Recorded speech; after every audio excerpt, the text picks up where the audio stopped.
T. Clark here, and this video is about the written response for the Create Performance task, Part A. So Part A says to provide a written response that does all three of the following. Describes the purpose of the program, describes what functionality of the program is demonstrated, and describes the input and output of the program demonstrated in the video. Okay, so first thing I need is someplace to write it. So note, you will need to copy and paste whatever your answer is into the correct section on the AP Digital Portfolio. So you're allowed to edit or type straight into the AP Digital Portfolio, do all your work there. But I recommend having some other document like a Google Doc where you can enter all the data. So I'm going to go to the template. I'm going to use the template. There it is, loaded up. And one thing you should note, it doesn't matter what you call it. So I'm going to call it whatever it is. So I'm going to say T. Clark robot problem. Okay, so for this template, I just basically copied mostly from the computer science exam description. And I made it so you can enter into these boxes or these tables of one cell, each entry. So let's go over 3A before I actually write about it. Excuse me. So the first page is the same stuff we just talked about.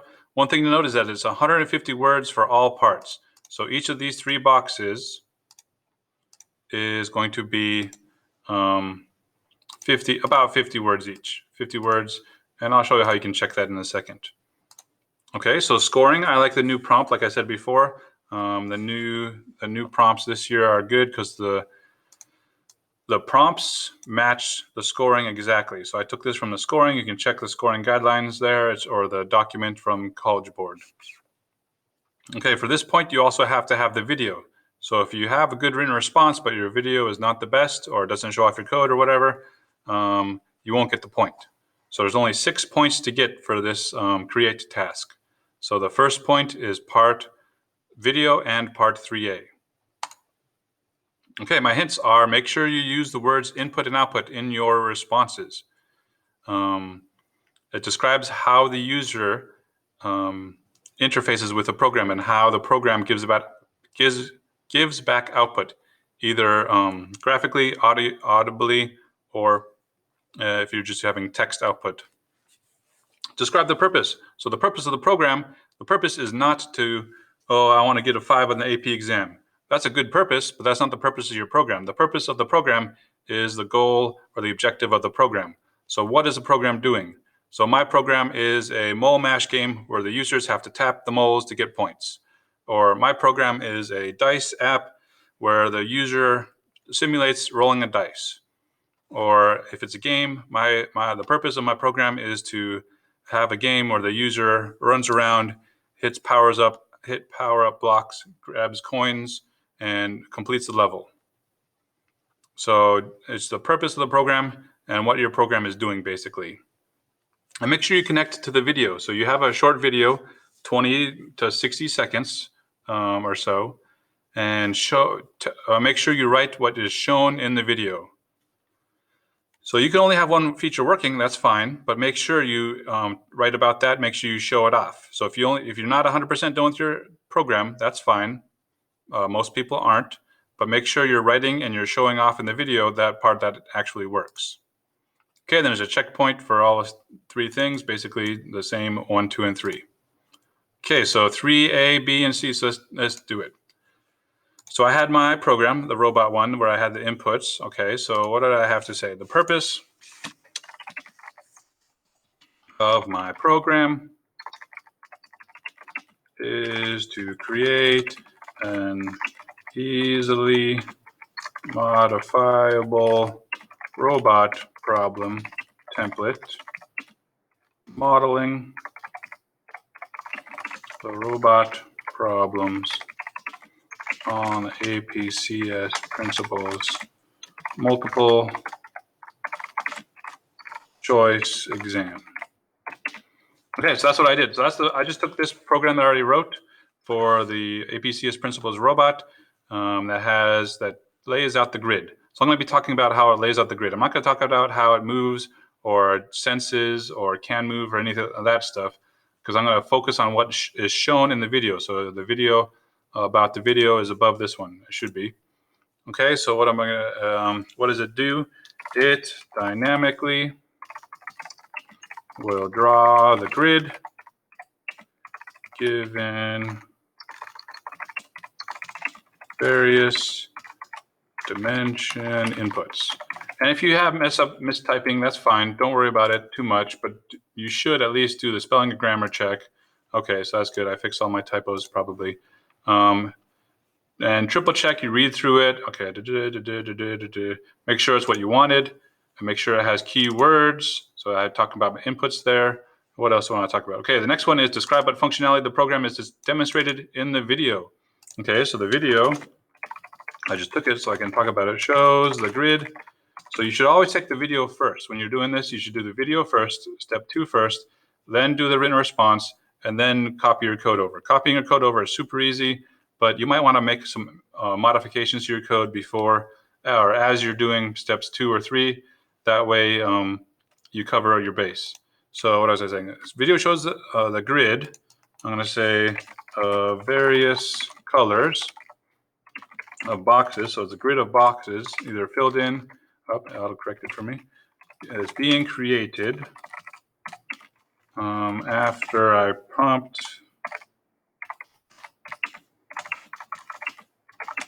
for dimensions, right? It's 500 by 500 or 1 by 1 or whatever. Okay, so what I said the first time it is run, and notice I have it is. Remember, you only have 150 or 50 words per box right here. So I'm gonna make this one word. Especially if I have short words like that, I might need to be creative in how I limit the extra words I don't want to use. So first time it's run, the user enters, what did I enter, 500 and 500. And the second time, so I was gonna say the second time, but I said, oh no, I don't need I'll just say second time. It's going to be 1 and 1, I think, to demonstrate the minimum. Third time, what I put in, 1,000 and then something like that. I'll double check. I'll go look at the video and see what numbers I actually put in to demonstrate the maximum. And then the final time I ran it, I think I just put in some letters. Yeah. I think I just put in DH and then F, just whatever I was on my left hand.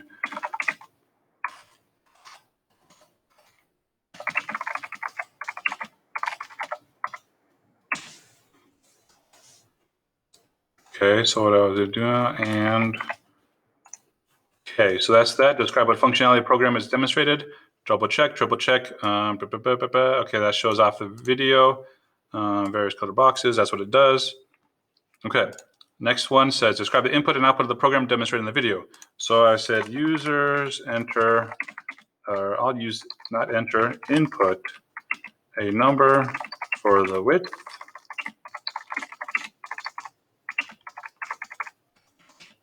and the height of the grid.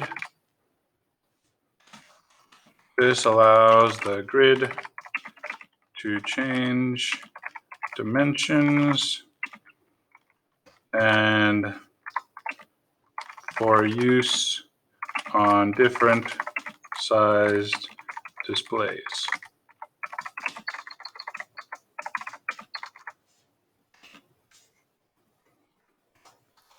It was clear. The video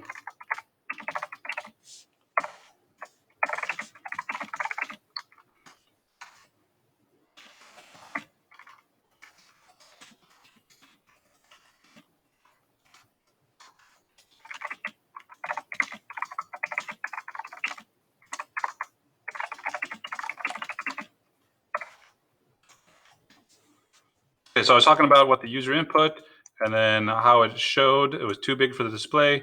And then I'll say these numbers change both the total grid size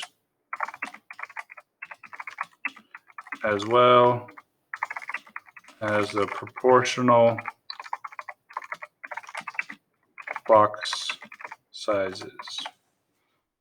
Okay, so triple check, read through it again. Looks good, looks good. And then I'll do tools, spelling and grammar, triple check. Okay, then when I want to, I think I'm done, I'll highlight everything in the box. And I can go to, what is it, word count, Control-Shift-C, 36, looks good. Control-Shift-C, 56, okay, what's that, 92. And then we have 66, that's kind of long, but that's still, what, 158? Oh, that's too long. Wait, no, what? I don't know how to math. 66 and 36, that's a bit too long. So I might need to do this calculator. I haven't taught math in a while. So the purpose of my program, purpose, I'll get rid of some of these short words and just say purpose of program to create easily modifiable robot template models, robot problems from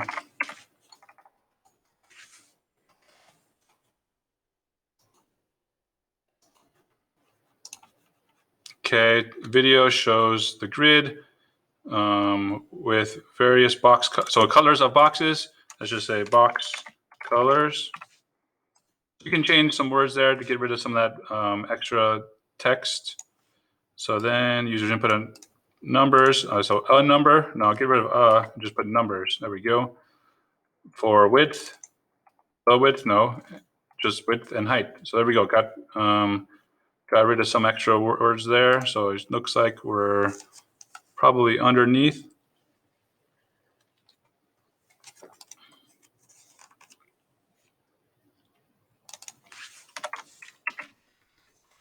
Just change some of the prepositions, gets a couple words less. Okay, I think that's it.